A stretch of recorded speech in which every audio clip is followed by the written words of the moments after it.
Cuando te levantes por la mañana, piensa en el precioso privilegio de estar vivo, de respirar, de pensar, disfrutar y amar. Lucha siempre por lo que quieres.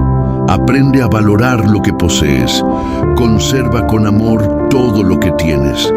Trata de olvidar lo que te duele. Recuerda que la vida casi nunca da segundas oportunidades. Debes construirlas con tus propias acciones y fuerzas. Tú puedes con eso y mucho más. No te rindas. No olvides disfrutar del camino. Vive con intensidad y da lo mejor de ti. Y para concluir esta hermosa reflexión, voy a citar esta frase, la cual dice así: la vida no es perfecta, ni eterna.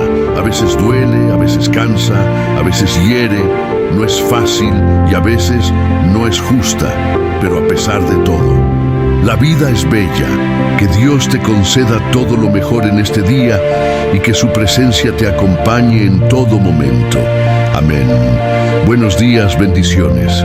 Te mando un fuerte abrazo de lo más profundo de mi corazón.